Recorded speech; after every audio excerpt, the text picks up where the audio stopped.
रात हो चुकी थी।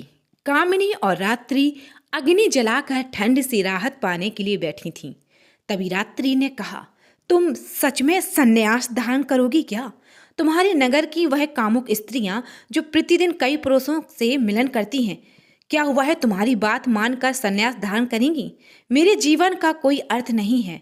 मैं प्रेम में पराजित नागिन हूँ जो सफेरा को ढूंढ रही है। कामिनी ने रहस्यमय ढंग से कहा। मैं तुम्हारे कहने का तात्पर्य नहीं समझ पाई। रात्रि ने पूछा। मैं समझा भी नहीं सकती। हमारे चलने की तैयारी करो, हम सुबह कानपुर के लिए निकलेंगे। कामिनी ने कहा। मानक राव ने हमारे लिए रथ का प्रबंध कर दिया है। रात काफी हो चुकी है, सो जाते हैं। रात्रि ने कहा। फिर दोनों सो जाती हैं और सुबह होते ही रथ में सवार होकर कानपुर के लिए रवाना हो जाती हैं। सफर करते समय वह दोनों उस स्थान से गुजरती हैं जहां उन्होंने व्यापारियों की हत्या की थी। कामिनी ने रथ रुकवाया और घटना स्थल की तरफ बढ़ी तो रात्रि ने कहा, वहां मत जाओ। पर कामिनी उस स्थान पर गई और वहीं बैठ गई। काफी समय हो जाने के बाद रात्रि कामिनी के पास गई और उससे पूछा, क्या हुआ? तो कामिनी ने उठकर रात्रि की कमर को कस के पकड़ लिया और उसे नजदीक लाकर और उसके होठों को। रात्रि को कामिनी की यह हरकत बुरी लगी और उसने कहा, पागल हो गई हो क्या? कामिनी ने दोबारा से रात्रि के होठों को चुम्बन किया। तब रात्रि ने गुस्सा होकर कामिनी को एक तमाचा मारा। तब कामिनी की आवाज सुनकर रात्रि के होश उड़ गए।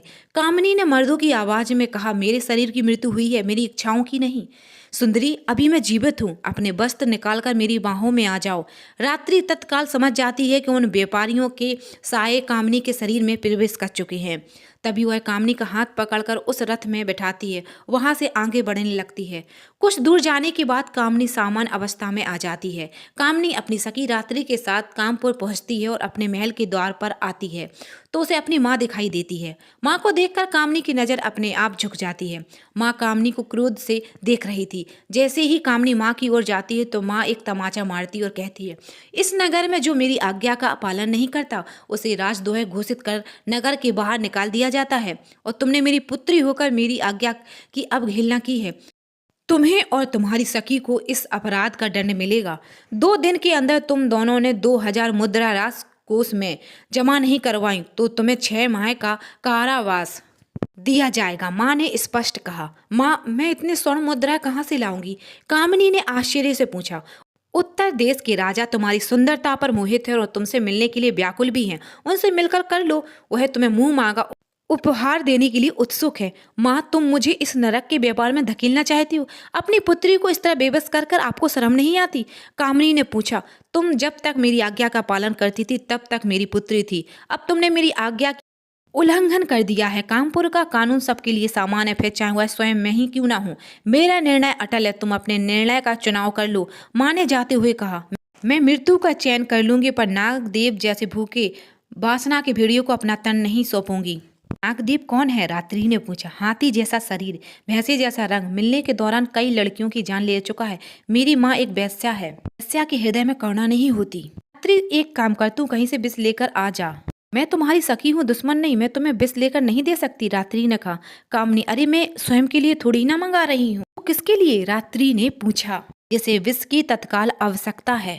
कामिनी ने कहा। रात्रि हो चुकी है तभी उसकी माँ कक्ष में आती है।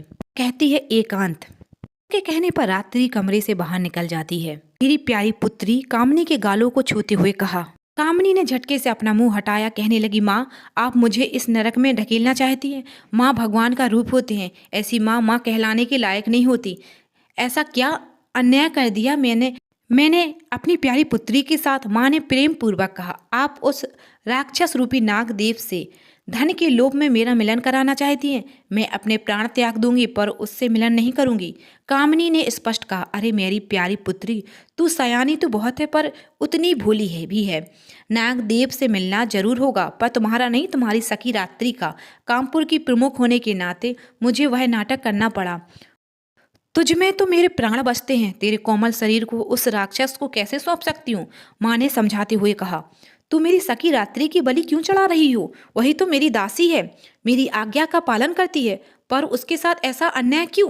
कामिनी ने कहा। दासी का कर्तव्य अपनी स्वामिनी का आज्ञा का पालन करना होता है। दे दो उसको आदेश नागदेव से मिलने का। माँ ने जाते हुए कहा। रात्रि ने इन दोनों की बातें पर्दे के पीछे छुपकर सुनी। माँ के जाने के बाद रात्रि कमरे में आई। तब कामिनी ने कहा कि रात्रि तुम तैयार हो जाओ। रात्रि ने गुस्से से कामिनी की तरफ देखा। क्या रात्रि नागदेव से मिलने के लिए राजी हो जाएगी? क्या कामिनी रात्रि को नागदेव से मिलने के लिए राजी कर पाएगी? आखिर कैसे बनी कामिनी पिशाचिनी?